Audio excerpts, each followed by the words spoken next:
Well, you did. The You said property, the buyer agrees to begin said rehabilitation immediately. right, which is the rehabilitation of property. Right, but you, Good evening, residents and board members. I would like to call to order our regular board meeting for Monday, April 8, 2013. Will everyone please rise for the Pledge of Allegiance? I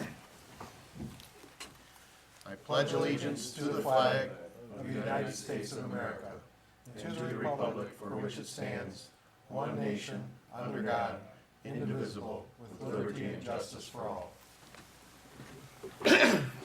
Mr. Witt, will you please take the roll call? Yes, Mr. Brado. Here. Mr. Capral. Here. Mr. Swikowski. Here. Mr. Tominello. Here. Mr. York. Here. Mr. Witt, here. Mr. Verkest. Here, thank you.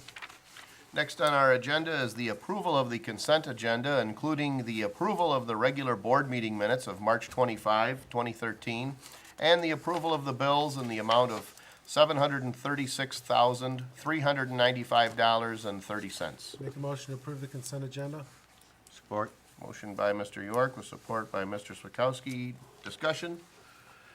Hearing none and seeing no public comment, all those in favor signify by saying aye. Aye. Those opposed, motion carries.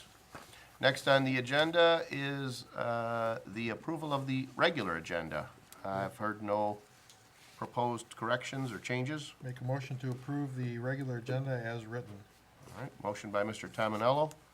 Is there support? Support. Support by Mr. Capral. Discussion? Hearing none and seeing no public comment, all those in favor signify by saying aye. Aye. Those opposed, motion carries. Thank you. Next is supervisor and board comments. Got a few, announcements. I've got a few announcements. I'll start out with Go Michigan and then continue with the Harrison Township Library will be hosting multiple events throughout April. Story Hour will be held on Saturday, April 18th from 11 a.m. to noon. The Story Hour will be wind and air themed. All children must be accompanied by an adult. Cooking with Herbs will be on Tuesday, April 23rd from 6 p.m. to 7 p.m. Gourmet Garden Hour will be coordinating that event. And Tales with Tales will be on Saturday, April 27th from 11 a.m. to 12:15. Each child will get 15 minutes to read with Patty, a therapy dog. Pre-registration is required, and again, all children must be accompanied by an adult. Saturday, April 27th, is the third annual Let's Move Festival of Races, which includes a half marathon that runs through a good portion of Harrison Township. Please refer to the website www.letsmovefestival.com for more information. There will be some temporary road closures due to this race. Eastbound South River will be closed from 7 a.m. to noon, running from the Mount Clemens border to Jefferson. And southbound Jefferson from that same intersection, South River and Jefferson, will be closed from 7 a.m. to 1 p.m. The Harrison Township Parks and Recreation Committee will be hosting Run Like a Mother. The event will take place on May 11th at Prentice Point Apartments and Lake St. Clair Metro Park. Participants can take part in a 1-mile fun walk with Tootsie the Clown, Zumba with Danny, and 5K and 10K races timed by the Hanson's Race Management Team. All ages are welcome. For more information on all of these events, you can visit the township website or call the supervisor's office at 466-1445. We also have a representative here from the Lake St. Clair Metro Park, Mr. Thomas Knuth, so he had an announcement that he'd like to make, and he's also in the next agenda, so I'll invite him to stick around after the announcement. Okay, good evening, Board. We have long been awaiting a construction project at Lake St. Clair Metro Park, which is the Greenscape Wastewater Management Project, which will encompass a total rehabilitation of the parking lot itself and rerouting of all drainage water from the parking lot into the south marsh within the park. The groundbreaking for this project is at our next Board of Commissioners meeting, and we invite residents and the Harrison Township Board to attend at 1 o'clock. Our Board of Commissioners will do the honorary groundbreaking for that What's the event. date? It is Thursday, May 9th, 1 o'clock will be that portion of the event. Okay. All right. Any other announcements, or we'll go right into the next You item? can go right into the next. Okay, good. Next item on the agenda is item B1. Mr. Witt? Yeah, Lake St. Clair Metro Park, through its contractor Wolverine's Fireworks Display, has submitted a permit for a fireworks display at the Metro Park on July 2nd, 2013. They've completed the state's application, provided the certificate of insurance in the amount of $5 million, with the township listed as an additional assured. All the necessary paperwork is in order. The fire chief has reviewed the permit and has no objections to the issuance of the permit as written. The fire chief is requiring that one ambulance and one fire engine be staged on site and dedicated to the event. And the HCMA will be responsible for this additional expense. In addition, the fire department is requiring a walk-through site plan approval of representatives from the park and Wolverine Fireworks prior to the event, to make sure that they have everything under control. But at this time, we'd be recommending approval to execute the permit for fireworks to Wolverine's Fireworks Display Incorporated for Lake St. Clair Metro Park fireworks event scheduled for July 2nd, 2013. All right. Support? Is Yeah. that a motion by Mr. Witt? With support from Mr. York? Any discussion or questions for Mr. Knuth? I just want to add, last year, I think we got one phone call, and, you know, as far, and it was nice that there were fireworks. Yeah. We didn't get a negative call. It was really well-run. Yeah, they did a great job. They did a great job coordinating with the sheriff's office, with their own rangers, with the fire department, so. Yep. Prior to the event, we did receive some calls from some residents that have been in the township, you know, maybe for a longer period of time, and they recall that that event at one time was a very, very popular event, and so they encouraged, you know, strong enforcement for parking, things like that, and I think HCMA and the sheriff's department did a great job. I know that Mr. Knuth wanted to add a little bit to that, but first, any discussion relative to the motion? If not, seeing no public comment, all those in favor signify by saying aye. Aye. Those opposed, motion carries. Also, you'd said a couple of new things for the Couple of fireworks? new things. Actually, this permit was revised before it was put into your hands. It was Monday the 1st. We moved it to July 2nd, which is the day after, which would be a Tuesday, because we had an opportunity to get a nice orchestra in there. There will be an orchestra that plays at 8 p.m. on Tuesday before the fireworks show. That's a good reason for people to come out and stake their spot out on the waterfront grass to get their spot for the fireworks and enjoy the wonderful music. From what I understand, it's the Michigan Motor City Brass Band, which just played at the Pankow Center, I understand, yesterday. They'll be out there, and we also have a steel drum band that will play during the fireworks program itself, patriotic music. So it gives the public a reason to come out and see the show and try to get there early. Sure, well, and a lot of folks want to get there for the fireworks, try to get their seat a little early, so good for them, they got some entertainment while they're there. And this is in addition to our entertainment schedule, which is available on our website. The full entertainment schedule, which goes well into September this year, is available. These are all free public programs that we invite the community to come out and see what this beautiful park has to offer. Great, great, excellent. And we've been working hard already. Our police has been working with the fire chief on the patrol plan, as well as the Macomb County Sheriff, Marine Division, Coast Guard, and Border Patrol. So there are some revisions, and last year it went off without a hitch, and this year will be hopefully even smoother. Sounds good, We appreciate the community support. thank you, All right. thanks. Thank you, Board. The readers of the Metro Times, they just had a best of. They voted, the readers of Metro Times voted Metro Beach the best beach in southeast Michigan. Ah, beautiful, So, excellent. pretty nice article. Well, we're fortunate to have it within our borders. All right, next on the agenda, item C1, approval to hire a part-time smart bus driver and an alternate part-time smart bus driver at a rate of $11 per hour with no benefits. Board members, we had one driver from last year that was not able to return. The summer shuttle drivers have historically been drivers from Lance Cruise, so they come with certainly a strong history of doing the same thing with probably maybe some passengers that might be more or less unruly depending on the time of the night. But we've had good luck with that. Our references have been very good with both of these individuals, so I would recommend that we hire each of them, one to work and one as a backup for the summer shuttle. Are there any questions, or is there a motion? I'll make a motion to hire Miss Kim Breyer as a part-time smart bus driver and Miss Leanne Fackler as an alternate part-time smart bus driver at a rate of $11 per hour with no benefits. All right, we got a motion by Mr. Brado. Is there support? Support. Support from, well, I got Mr. York. That's all right. Any discussion? Hearing none and seeing no public comment, all those in favor signify by saying aye. Aye. Those opposed, motion carries. Thank you, Board. Next on our agenda, item C2. Board members, we had something similar last year. Our finance director, Mr. Spencer, reported that we ended 2012 with a surplus in the general fund before the expense of the bike path.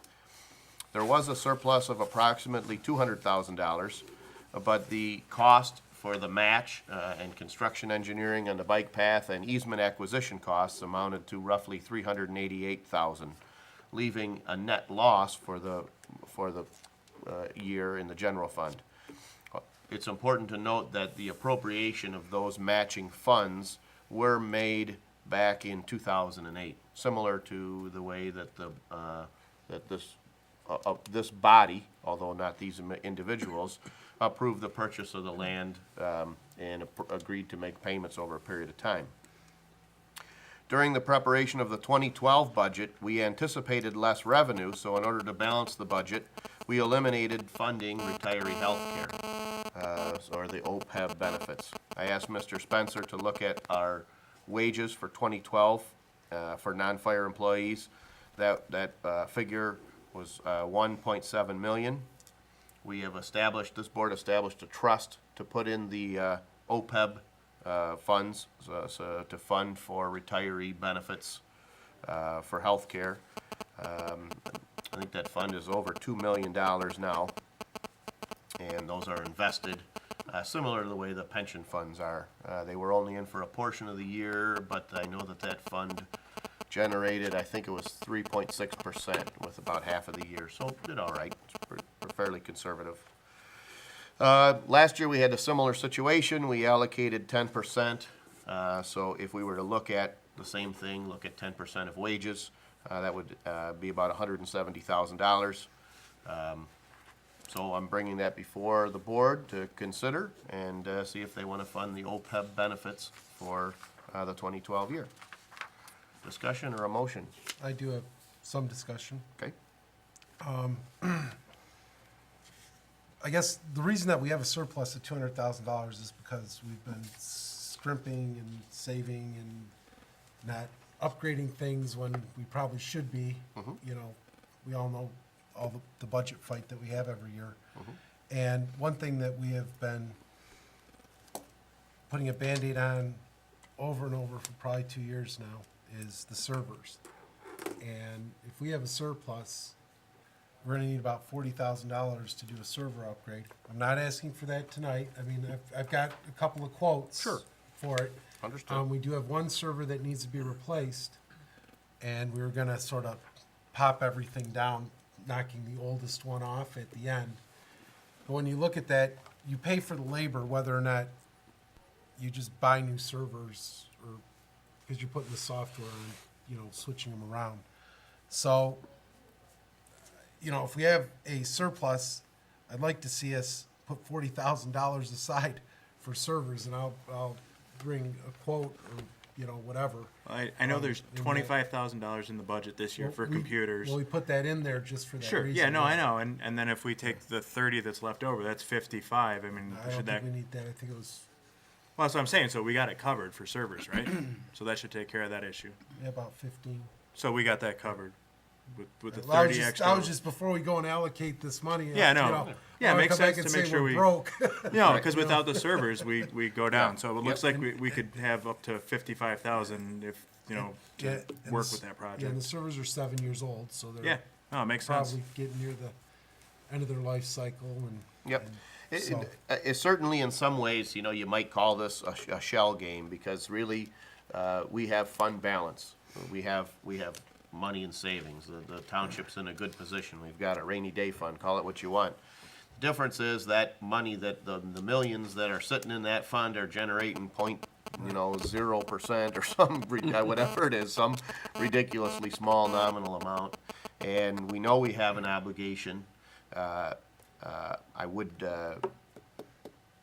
propose that we do something. If the board isn't comfortable with the 10% or the 170,000, I think we should allocate some funds for a couple of reasons. One is, I think it's important that we invest the money wisely. We have this obligation, it's not going away. Secondly, as we see, state mandated healthcare changing and some of these obligations changing, I think it's important that we as a board demonstrate that we're aware of this, legacy cost, and we're working toward reducing that annually. So the money that goes into this fund, we are not drawing from, with the hopes that we can build it to a point where it could meet that obligation. So if the board isn't comfortable with 170, I'd propose another, that might consider another number, and if they're comfortable with 170, then I'd entertain a motion. I'll make a motion to allocate $170,000 from the fiscal year 2012 surplus to the Retiree Healthcare Trust. All right, we got a motion by Mr. Tominello. Is there support? Support. Support by Mr. Swakowski. Discussion. Hearing none and seeing no public comment, all those in favor signify by saying aye. Aye. Those opposed? Motion carries. Thank you, Board. Next on our agenda is item C3, and actually I realize now as I'm looking at this, we had some discussion, and I guess it's old news in my mind, but I should have offered this as an amendment to the agenda.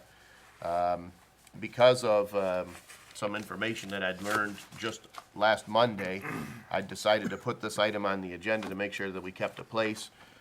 In fact, I've had discussion with the full-timers and our building official, and actually, I should have removed that from the agenda when we did that. I guess in the absence of that, I'd look for a motion to table this to a future meeting. So moved. Support. Got a motion by Mr. York, with support by Mr. Swakowski, to table the building inspector ordinance officer hiring until a later meeting. Any discussion? Hearing none and seeing no public comment, all those in favor signify by saying aye. Aye. Those opposed? Motion carries. Thank you. Next on our agenda, item C4. And this is a proposal to adopt a water and sewer credit policy.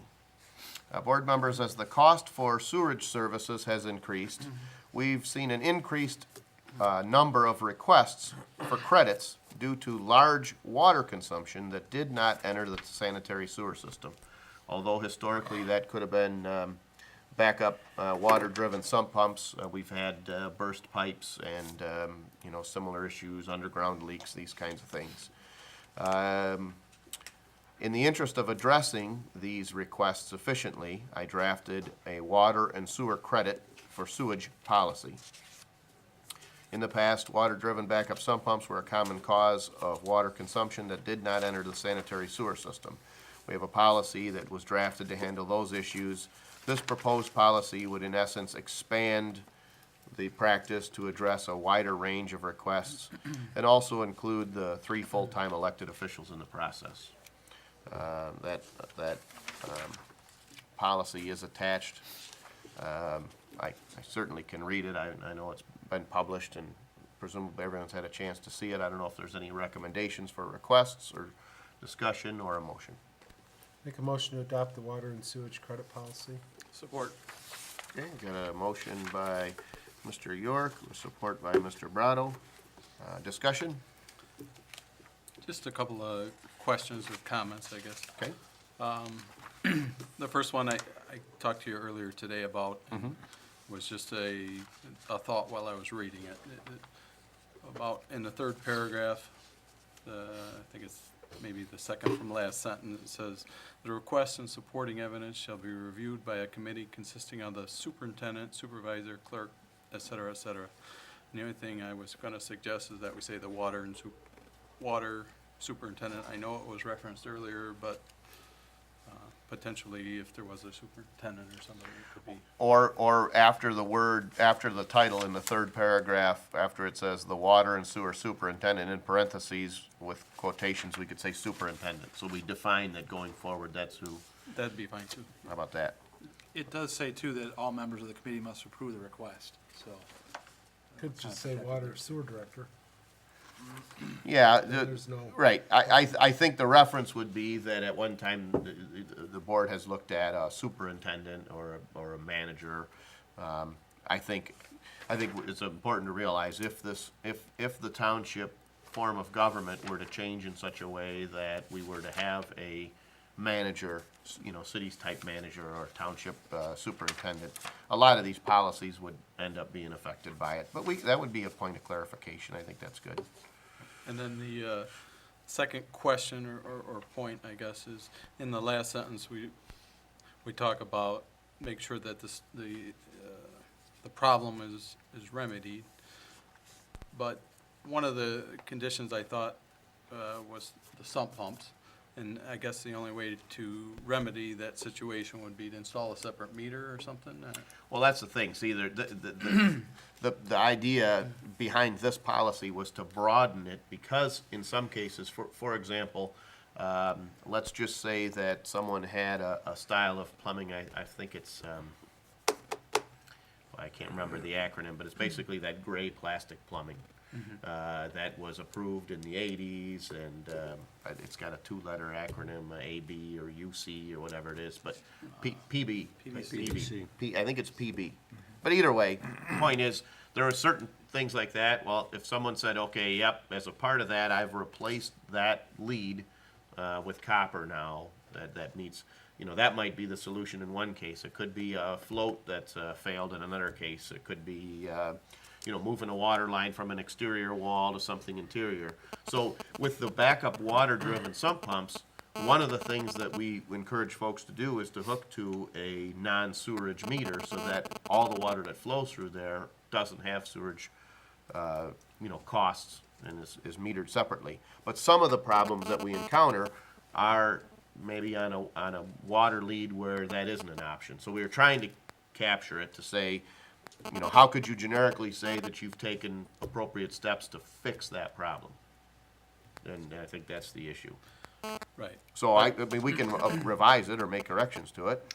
Well, I'm just concerned because I think in the old memo, it might have said something to the effect that you can only do this once for a sump pump problem. Right, well, it was once every 10 years. Yeah. Yep. Well, this isn't taking the place of that, is it? We're still, Yeah, we still have that other policy specific to the water sump pumps, correct? right. Yeah, this is for, like, if your pipe bursts, you're on that's what I understood, but. Right. This board has the right to basically say that all sewage credits go through this policy, or we can keep that other policy in place. In light of some of the issues, it may be, some of the issues that we dealt with last spring, it may be wise for us to say that the responsibility rests with the 3 full-timers, and we don't have that as a possibility where it could be interpreted. I don't know if Mr. Well, it Huth. certainly takes the decision and puts it right to where in management's hands rather than employee, that's for sure. That's what, I think that was my thought, is that, moving forward, it's less likely that any one of these would be issued without following all the proper things. This board would never have to say, how did something happen? They basically saying, well, the 3 full-timers would be accountable, and I know that, that might raise the bar to make sure that, all the steps are done. So, it was my intention that this would replace that, but if the okay. board wanted No, to keep that's- the old policy, we could. So, I mean, not to beat a dead horse, but you wouldn't get the credit on a sump pump situation if you didn't make any change to that situation. Right, and I think really that where it comes down to discretion, the point being that Mr. Smith comes in and he says, oh my goodness, I had this problem with my water-driven backup sump pump. I've got $1,500 worth of water consumption, and I'm asking for a $1,500 credit on the sewerage side. And we look through everything and we determine, yep, this is legitimate. Well, now we're saying we want some written assurance from him, well, these are the steps I did, or these are the things I did. if the fella comes back in 6 months and says, boy, I had that problem happen again, I think what we're trying to say is, you know, you've got to bear some personal responsibility in this. This isn't just a, you know, eternal get out of jail free card. There's a difference between an error, a problem, something unforeseen. Like I say, it could be a burst pipe or a frozen line or some failure in the furnace while someone's on vacation versus someone who consistently has a problem and doesn't take sufficient action. At some point, we've got to be in a position to say, sorry, we're not going to issue that credit.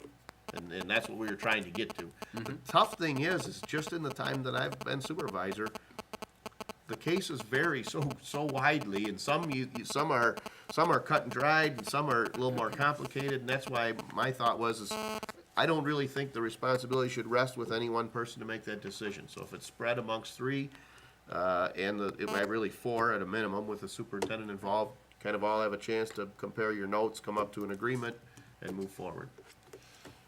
So, I don't know, I'm just reading this, and if I could ask Sure. Rob a question. Yeah, sure. Are we delegating authority that sort of makes this a decision-making body that we're gonna run into like an OMA problem, or I'm An OMA problem? yeah, like an open meetings? Yeah. No, because you were able to delegate certain responsibilities to even department heads and not board. Okay, I just wanna make sure because it was the way we were doing it, I didn't wanna make Yeah. sure we weren't, okay, thank you. Sure. and you know, this policy didn't exist 20 years ago because you know, I could have left my faucet open forever and it would have cost me $10. You know, these costs have gone up. After we use this policy a while, we might find there's a need to tweak it and add something to it, and we can do that. But this is what we're thinking is a good way to start, anyways. Any other discussion? Hearing no discussion and seeing no public comment, we've got a motion to adopt motion by Mr. York with support by Mr. Brado to adopt the water and sewerage. I'm sorry, go ahead. Excuse Yep, me, sure. one more. Yep. Do we want to amend the motion to say we're going to rescind the previous policy? We can certainly include that. And if So that's if what we we- want to do, we might as Yep. well. What, you want to make that Yeah, motion? I'll Okay. Revise. Continued support, Mr. Brado? To All remove right. the previous, I forgot what it was called, the. Sure, well, that's all right. We've got a motion by Mr. York with support by Mr. Brado to adopt the water and sewerage credit policy and rescind the backup water-driven sump pump policy, credit policy. With the change, I think. Yep, Frank made the yep, change. yep, to add the change as Mr. Caprell noted. Hearing no discussion, seeing no public comment, all those in favor signify by saying aye. Aye. Those opposed, motion carries. Thank you, Board. Next on our agenda, item D1, Mr. York. Pretty simple request. We'd like to add Cantor Fitzgerald as an approved financial institution for Harrison Township. Cantor, I don't know if is everybody familiar with Cantor? No. Okay. They're one of the oldest and most respected firms on Wall Street. They're What Most- PR firm must think, I never even heard of them. No, I'm kidding. they deal with high wealth Yeah, individuals, which we're not. exactly. There you go. They at September 11th, they lost most of their staff in the World Trade Center. That was, if you go on the internet. But the reason you want to deal with a company like this rather than a secondary player is they're a broker, not a broker dealer. They're the first tier people that are selling treasuries, bonds, fixed income, stocks. So when you buy treasuries or whatever, you save some money on your fees in the long run. And they have some fantastic research. I've been getting their research for about 3 months now. And out of all the banks we deal with, their research is top notch in the analysis that they send me. Okay. I'm more than happy to send that to anybody else if you want it. I mean, talk about treasuries and equities and all sorts of. Okay. One of the questions I know I'd asked at a staff meeting was, as a financial institution, and I'm just, within the package, I'm gonna say, They list, they have opportunities, Cantor Gaming, Cantor Index, Insurance Group, Real Estate, Exchange. I'm not sure, I doubt they're offering us gaming services, but in other words, are they an investment firm? Are they an advisory firm? Are they a real estate They're an firm? investment firm and they have a seat on the exchange. Okay. So we're what not would we use dealing them with, for? we're using them for possible fixed income assets, Okay. bonds, T-bills, treasuries, munis, Gotcha. Okay, and Public Act 20 investments. okay. And they've been sending over some really good stuff, actually. They actually did a bond for Lance Cruz last week. Okay. So they could be potentially a resource for bonding or not for us? You know, we have bonding counsel already. Okay, But I'm sure that we could get their prices too, but Yeah. they do that okay. if we need to. You know, with the bonding, I know we have some SADs coming up. I think we're just gonna fund those ourselves. Yeah, it could very well be, depending on their size. It's just a question, just a thought. But they could, absolutely. They're the first tier, but we are only dealing with the Cantor Fitzgerald Investment Group, not anything else. All right. All right, any other discussion or possibly a motion? Make a motion to approve the firm Cantor Fitzgerald as an approved financial institution for Harrison Township. Got a motion by Mr. York, is there support? Support. Support from Mr. Capral. Further discussion? Hearing none and seeing no public comment, all those in favor signify by saying aye. Aye. Those opposed, motion carries. All right, that's all the items we had. Next, we have the public comments section. Anyone wishing to address the board can step up to the microphone and has 5 minutes. How you doing, board members?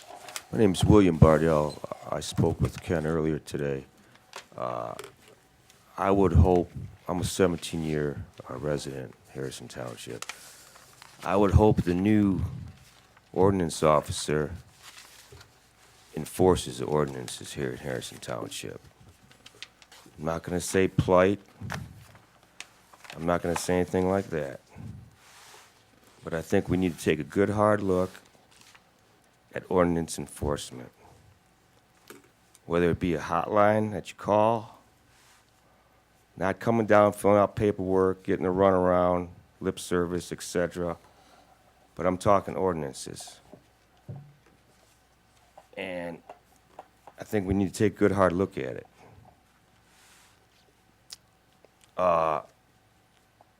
If we got to send a fire marshal out to some of these people that have garages that they can't put the garbage cans in, they got the garbage can in the front of their house, that's plight. This is Harrison Township. You don't see it in Warren, you don't see it in East Point. I would like a little sense of urgency. I'd like us to be proactive. If I drive down these streets, I want to see garbage cans. Why am I seeing garbage cans? When people don't clean their garages? You don't clean your garage? Give this stuff to Purple Heart, give it to Goodwill, put your garbage can in your garage. Put your garbage can out at 6 o'clock the day before. Bring it back in, put it in the garage, put it on the side of your house. Don't put it in back of your house. Don't put it in front of your house. Nobody wants to look at that. Who wants to look at garbage cans? That's plight. We got a beautiful lake, we got a beautiful schools, we got a nice police force. Let's take a good hard look at the ordinances. Let's make it easy. Make a phone call, 24/7, blah, blah, blah. What's the address? What's the problem? Boom. Shouldn't be allowed to store building materials on the side of your house. It's not rocket science.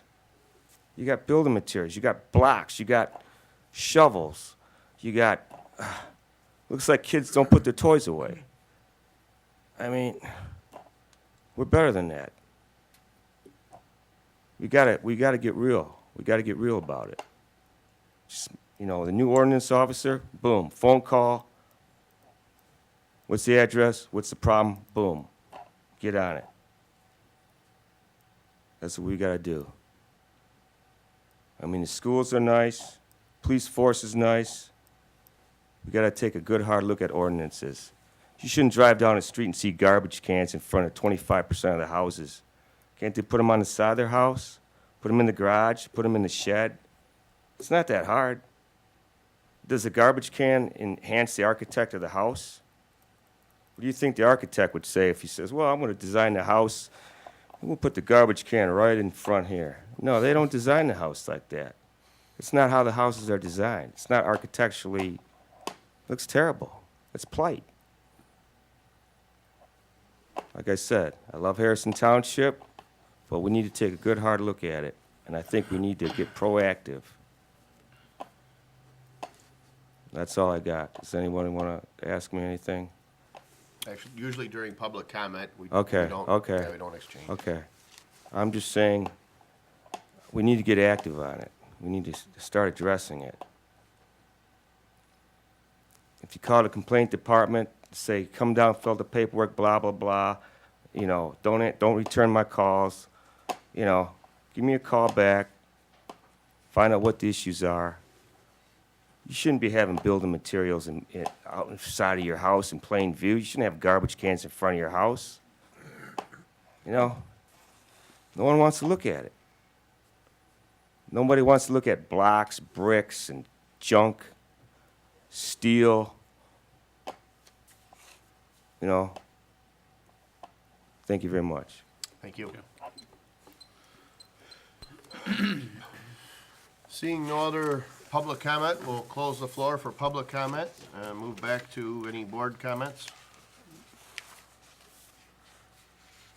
If there are no board comments, I'm sure we all, even some of the Spartans here, might be united in their support of the Wolverines tonight.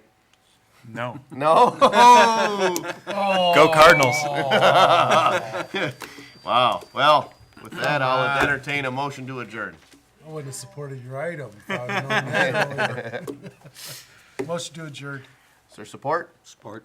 All those in favor signify by saying aye. Aye. Those opposed, motion carries. Meeting adjourned. Thank you, board.